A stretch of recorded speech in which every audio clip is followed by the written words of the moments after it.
성경은 우리 기독교인들이 지켜야 될 10계명을 말씀하시면서 5계명부터 10계명까지는 인간 대 인간의 관계에서 지켜야 될 계명을 기록해 나왔습니다. 이 6가지의 인간 대 인간 관계에서의 계명을 말씀하실 때 첫 번째가 무엇이냐면 내 부모를 공경하라. 생각보다 아버지 하나님은 우리 인간사 가운데 예수님을 잘 믿는 사람이면 그 증거 중에 확실한 증거가 부모님을 공경하는 모습으로 확증되어야 될 것을 증거해 주고 있습니다. 우리 한번 십계명의 원조라고 볼 수 있는 우리 출애굽기 본문 12절 말씀을 다 같이 봉독하도록 합니다.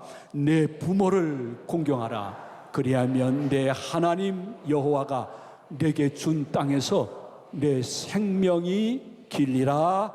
아멘. 여러분, 이 히브리어로서 공경하라, 이것은 카베트라는 단어에서 기인이 되어집니다. 공경, 카베트는 무슨 의미가 포함되어 있는 거 아니? 무겁다, 많다, 존귀하다 하는 의미가 포함되어 있는 단어인 것입니다. 그러므로 부모님을 공경하라는 이 말씀은 부모님에게 효하는 것을 가볍게 여기지 말고 무겁게 여겨라 하는 의미가 담겨져 있는 것입니다. 하베트, 무겁다. 부모 공경은 가볍게 여길 것이 아니라 무겁게 여기면서 삶 속에 실천하는 것이 네가 이 땅에서 잘 되고 장수하는 원인이 된다고 말씀해 주신 것입니다. 근데 놀라운 사실이 하나 있는데요, 이 공경이라는 카베트라는 단어는 거의 고유명사에 가깝습니다. 왜냐하면 아버지 하나님을 경외하고 그분께 영광 돌릴 때만 쓰는 단어가 카베트인 것입니다. 야, 그것을 감히 부모님 공경을 이야기할 때에 아버지 하나님이 성령의 통제 속에 한번 기록해. 무슨 의미가 담겨져 있을까요? 제가 말씀 안 드려도 여러분이 잘 알 것입니다. 부모님 공경만큼은 하나님께 영광 돌리고 하나님을 존귀 여기는 것만큼 중요한 기독교인의 덕목이라는 것을 알려주는 것입니다.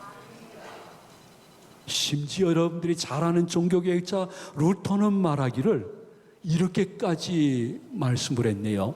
이 루터의 이 말은 전제 조건은 포함되어 있습니다. 그 전제 조건이 무엇이냐 하면 하나님의 뜻과 부모님의 뜻이 서로 충돌할 때는 우선순위는 하나님의 뜻이다 하는 전제 조건 속 안에 루터가 고백을 했습니다. 여러분, 부모님은 하나님의 대리자와 같습니다. 이렇게까지 이야기를 했습니다. 부모님은 보이지 않는 하나님의 대리자처럼 우리가 공경하고 공경하는 일을 무겁게 여기라 말씀하셨는데, 세상에 좋은 의미에서 전도와 선교와 예수님께 미친 사람이 있었습니다. 그것이 약 13권의 신약 성경을 성령의 감동 속에 기록한 사도 바울입니다. 사도 바울 서신 전체는요, 오직 전도, 오직 선교, 결국 그냥 예수 그리스도의 보혈로서 그냥 시퍼렇게 연결된 것이 바울 서신인데, 이러한 바울도 부모 공경에 대해서는 에베소서 6장 1절 이하에 특별히 이렇게까지 말씀을 했습니다. 우리 한번 다 같이 봉독합니다. 자녀들아, 주 안에서 너희 부모에게 순종하라. 이것이 옳으니라. 내 아버지와 어머니를 공경하라. 이것은 약속이 있는 첫 계명이니 이로써 내가 잘 되고 땅에서 장수하리라. 아멘. 솔직히 우리나라는 여기에 좀 연세 드신 분들이 성장할 때보다는 너무 부모님과 선생님에 대한 권위가 떨어지고 공경의 모습이 거의 땅바닥에 떨어진 것 같은 느낌이 들 정도입니다. 여러분, 부모님과 학교 선생님에 대해서 공경하는 것을 아직도 순수하게 잘 순종하고 있는 동남아시아 여러 나라나 특히 베트남 사람들이 봤을 때 자식이 부모를 쳐 죽였다, 유산 때문에 그랬다, 선생님이 제자에게 얻어맞았다, 그들은 도대체 그 뉴스를 이해할 수 없다는 것입니다. 그러므로 우리나라의 지금의 흐름으로 봤을 때는 그것이 개인이든 국가이든 우리가 땅에서 잘 되고 평안하고 장수할 건수가 점점 가정적으로 국가적으로 없어지고 있는 것입니다. 그 원인이 없어지고 있는 것이에요. 그런데 어떻게 난파선 같은 우리 대한민국이 그럼에도 불구하고 세계 지도 전체를 펴놓고 봤을 때는 아직까지 여러 모양으로 앞서갈 수 있는 이유가 무엇일까? 언론에 발표되지 않고 신문에 기록이 되어지지 않고 영상으로 뉴스가 나오지 않는다 할지라도 보편적으로 봤을 때 욕도 맞지만은 한국 교회들이 그 자신의 교회의 크기나 재정에 맞게끔 교회나 지역 어르신들에 대해서 공경하고 효심을 갖고 이유 없이 나누는 데 애쓰는 모습을 보고 하나님이 더 큰 채찍을 드시지 못한다는 것을 한번 영의 눈으로 볼 수 있는 여러분들이 되시기를 소망을 드립니다. 물론 기독교에 대한 나쁜 요소는 심층 보도까지 다 할 수 있지만은 기독교와 교회의 선행에 대해서 한번 방송에 내놨다가는 종교 편향이라고 벌떼처럼 달려붙는 단체들이 있기 때문에 그분들도 함부로 말하지 못하고 있지만은 욕을 하면서도 그더 많은 종교 중에 교회가 어르신들하고 지역을 잘 섬기는 건 부인할 수 없어. 그것은 그들이 갖고 있는 내면적인 의식인 것은 역시 또 부인할 수가 없습니다. 말씀을 드리려면 한도 없고 끝도 없습니다. 자신의 교회의 크기와 재정과 그것을 잘 비교해서 때로는 벅차지만은 자신의 부모님이나 지역사회에 힘드신 어르신들을 위해서 섬기는 분들이 보도는 되지 않지만은 각 한국교회에 적지 않게 있는데 통계적으로 다른 종교보다 훨씬 더 희생적으로 봉사하는 모습을 보시면서 아버지 하나님은 계속해서 분단된 이 나라가 그럼에도 불구하고 하나님의 복을 받을 수 있는 일들을 하고 있기 때문에 한국 교회를 봐서라도 하나님이 더 큰 채찍으로 역사하지 않는다는 믿음과 확신을 가지고 하나님을 두려워하고 사랑하고 어려운 이웃들과 부모님과 어르신들을 향하여 행함이 있는 효가 아름답고 도도하게 흐를 수 있는 교회의 흐름이 되어지기를 축원드립니다. 저는 솔직히 이러한 말씀을 드리고 싶습니다. 그게 주일 학생이든 어른이든 교회에 나와서 제대로 신앙교육을 받고 그리고 부모님과 어르신에 대한 효를 배우고 교회에 흐르고 있는 흐름을 보면서 부모님 어르신을 잘 공경해야 되겠구나 하는 주일 학생들이나 중고 청년들이 많이 자라게 되어지면 우리나라의 미래는 결코 어둡지 않고 밝고 희망적이고 소망적이고 여러분 우리나라 전 세계를 향하여 복음을 역수출하는 대제사장의 나라를 계속 감당하는 은혜가 있을 줄로 믿으시기를 바랍니다. 기독교인이 가져야 될 효도는 어떠한 것들이 있을까 했을 때는 이건 어떤 책에 나온 것도 아닙니다. 그냥 제 나름대로 만든 부모 공경의 7계명입니다. 이거 하면 여러분 하나님의 복을 여러분이 원치 않더라도 받을 줄로 믿으시는 분만 아멘하시기 바랍니다. 이 부모 공경의 7계명 여러분들 가운데 많은 분들이 이미 하고 계시겠지만 한번 정리해 보면서 복 받을 그릇을 만드는 것입니다. 복 주세요! 복 주세요! 하지 말고 복 받는 그릇이 되어지는 것입니다. 첫 번째 계명은 여러분, 부모님이 살아 생전에 예수님 영접할 수 있도록 전도의 씨를 뿌리는 것입니다. 분명히 천국 지옥이 있습니다. 없으면 저는 사기꾼입니다. 진짜 있습니다. 그래서 그렇게 빈틈이 없고 그렇게 강렬하고 멋쟁이였던 엄마 아빠, 할아버지 할머니가 많이 몸도 약해지고 마음도 연약해졌어요. 그리고 웃음기도 없어요.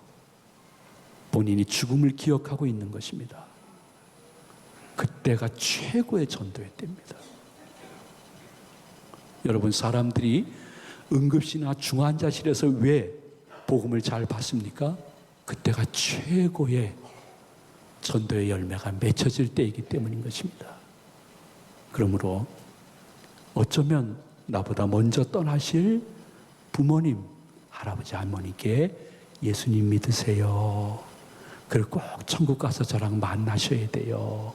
듣든지 안 듣든지 전하는 것이 효도인 것입니다.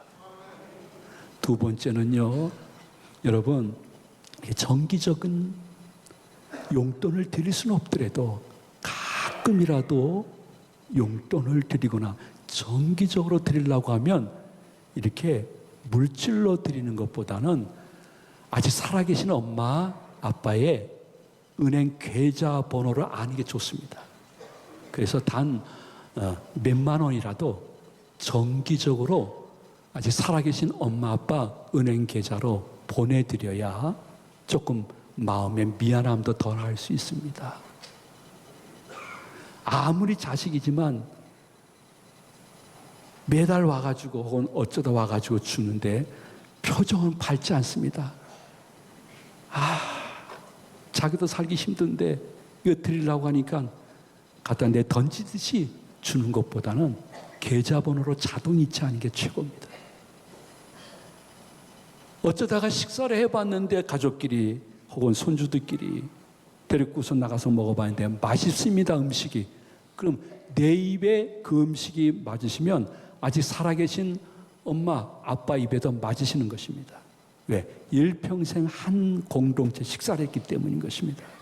그러면 자식과 손주들만 사랑하지 마시고요, 한번 모셔서 같이 식사를 하거나 그럴 만한 여유가 없으면 이렇게 싸들고 가서 배달통 역할이라도 한번 해본다 그러면 평생 여러분들을 위해서 기도하는데 더 진하게 기도해서 그것이 내게 복이 되어질 수 있는 것입니다. 아이고 목사님 어르신들의 얘기입니다. 아니 자식 새끼가 용돈이나 먹을 걸 주는 건 둘째치고 고만와서 뜯어갔으면 좋겠어요. 계좌 이체, 아이고 잔금이 햄버거 먹는 소리입니다. 있을 수도 없는 얘기입니다 하면서 굉장히 힘들어하시는 분들이 계십니다. 그러나 여러분, 제가 일평생 목회하면서 살아보니까요, 제일 불효자가 때가 되면 제일 효자가 되는 것을 봤습니다. 우리 교회 내에서 내가 건덕상 얘기 못하는 것뿐이지 우리 교회 내에도 꽤 계십니다. 그리고 희망까지 잃어버릴 필요는 없습니다. 때로 우리가 전도나 혹은 물질이나 음식으로 효도하고 공경할 수 있으나 기회가 되었을 때는 꼭 찾아보고 대화할 수 있는 것, 어르신이 말씀을 하실 때 들어드리는 것, 여러분의 살아계신 아버지나 어머니나 할아버지 할머니가 하시는 말씀은 수십 번 들은 이야기이기 때문에 제가 외울 수가 있습니다. 그럼에도 불구하고 마침 처음 듣는 말씀처럼 아주 신기하고 놀라운 표정으로 들어주는 것이 효도인 것입니다. 네 번째는 여러분, 어르신 보면서요, 너무 세대 차이 느끼지 마세요. 세대에 공감하려고 애쓰는 것이 효도입니다. 나이 들어보니까요, 작은 일에도 섭섭합니다. 마음이 소심해집니다. 잘해드렸는데도 기억력이 없어서 섭섭한 것만 남아있습니다. 그러면서 고집이 세지십니다. 왜 이렇게 트집을 찾는지 모르겠습니다. 근데 본인은 모르고 있습니다. 마치 저와 똑같습니다. 어느 날 우리 아내가 오더니 여보 심야 기도가 너무 길어. 설교가 커피점에 가면 커피 시키면 기다릴 때 동그란 거 주는데 커피가 다 완료됐으면 딕 하고 울리잖아요. 그걸 저한테 하나 사주겠다는 거예요. 왜? 그러니까 내가 자기가 저 뒤에 있다가 내가 금요 심야 기도 설교가 길어지면 꼭 누르면 딕 돼가지고 설교 빨리 끝내라는 사인으로 하겠다는 거예요. 사와. 아직은 안 사왔습니다. 저는 설교가 길어진지 모르고 있습니다. 마찬가지로 어르신들 자신이 소심해지고 작은 일에 화를 내시고 기억력이 감퇴되어지고 고집이 세지고 특집 잡는 것을 어르신들은 모르십니다. 그러므로 그냥 그럴 수도 있지. 나도 늙으면 저렇게 될 거야. 적지 않은 교인들이 저를 보면서 만날 때마다 하시는 말씀이 계십니다. 어쩌면 돌아가신 원로 목사님과 똑같아지느냐고 말씀하시고 계십니다. 어쩔 수가 없는 것입니다. 그럴 수도 있지. 나도 늙으면 그렇게 되겠지 하면서 여러분, 세대를 공감할 수 있는 마음이 저는 효도라고 생각합니다. 부모님이 다 돌아가셨습니까? 5번째, 교회 어르신이나 동네 어르신 가운데 힘드신 분들에게 작은 것이라도 같이 나누는 것이 효도입니다. 그리고 6번째는 굉장히 중요합니다. 그게 뭐냐면, 왜 이렇게 아직 살아계신 엄마, 아빠, 할아버지, 할머니는 날 만나면 그렇게 궁금한 것이 많은지 모르겠습니다. 계속해서 물어보셨던 것 또 물어보시고 계속 물어보실 때 여러분 기억하십시오. 나이가 들면 궁금한 게 많으신 모양이구나. 그때 우리는 늘 이렇게 이야기합니다. 엄마 아빠 아실 필요 없어요. 그냥 알면 더 마음 상해요. 가만히 계세요. 이렇게 얘기했을 때 그 말이 1년 내내 꽂힌다는 이야기를 들어봤습니다. 그러므로 진정한 효 가운데 실천적인 효는요, 여러분, 궁금증을 풀어드리는데 밝은 표정으로 풀어드리는 것도 나는 성령 충만해서 방언받는 것보다 더 나에게 복이 된다고 생각하는 것은, 공경을 잘하는 사람을 하나님이 내치지 않겠다고 분명히 성경에 말씀하고 있기 때문인 것입니다.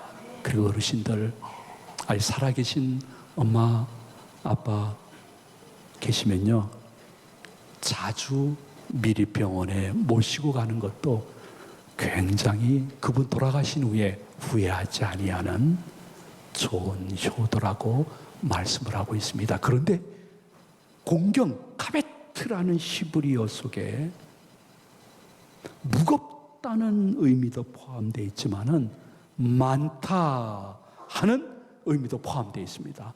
공경하라, 무슨 뜻이에요? 많이 하라, 많이 하라. 부모 공경과 교회 어르신들의 공경은 할 수 있거든 축소해서 전시 효과 하려고 하지 말고 할 수 있거든 벅찰 정도로 많이 하라는 것입니다. 목사님 저 자신 뵙고 살리기도 힘든데 어떻게 그걸 많이 하라고 말씀하십니까?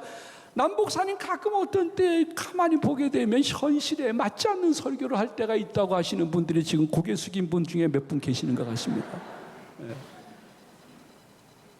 근데 저는 기독교가 가만히 성경을 보게 돼요. 즉 하나님의 말씀을 보게 되어지면요, 기독교는 거의 역설적인 종교다는 생각이 들 때가 많습니다. 말도 안 되는 이야기인데 하라는 겁니다. 근데 하면 나머지는 하나님이 책임져 주시는 것이 성경의 원리인 것입니다. 이것을 이사야 54장 13절에서는 이렇게 말씀하고 있는데, 우리 한번 다 같이 이사야 54장 13절 봉독을 시작합니다. 내 모든 자녀는 여호와의 교훈을 받을 것이니 내 자녀에게는 큰 평안이 있을 것이며. 아멘.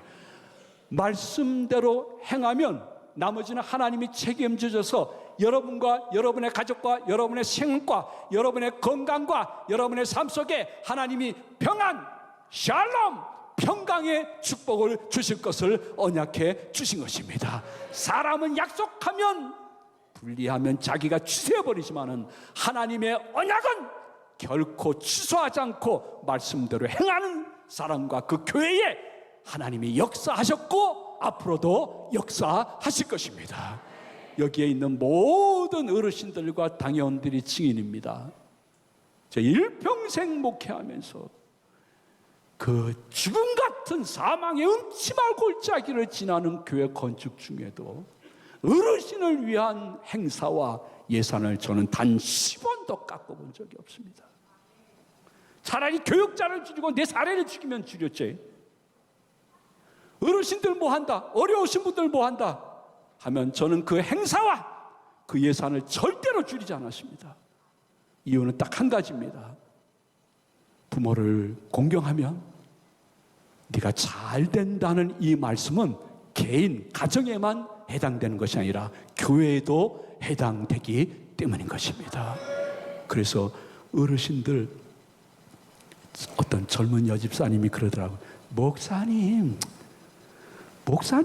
어르신들만 좋아하고 저희들은 눈길도 안 주네요. 왜냐하면 제 목회 여정이 여러분 볼 때에 매주일 편안한 모습만 봐서 그렇지 하염없는 굴곡이 있는 여정인데, 그때마다 어르신들이 제 울타리가 되어줬습니다. 어르신들만큼은 제 곁을 떠나지 않고 저와 함께 해주었습니다. 왜 그럴까요? 교회적으로, 개인적으로 저 목사는 어르신 우리들을 잘 대접하는 사람이야. 그들이 울타리가 됐고 동행해 주어서 잡것들이 왔다가 여기는 안 되겠다 하고 물러간 것입니다. 여러분, 개인적, 가정적으로 마찬가지입니다. 하나님 경외하고 부모님과 어르신 잘 공경하면 하나님이 여러분의 울타리가 되어지고 주님이 여러분과 동행해 주시는 것입니다. 이 말씀이 삶 속의 은연중에 실천되어져 아름다운 복을 받는 우리 모든 성도님들과 우리 시청자님 되시기를 주님의 이름으로 축원을 드립니다. 축복합니다.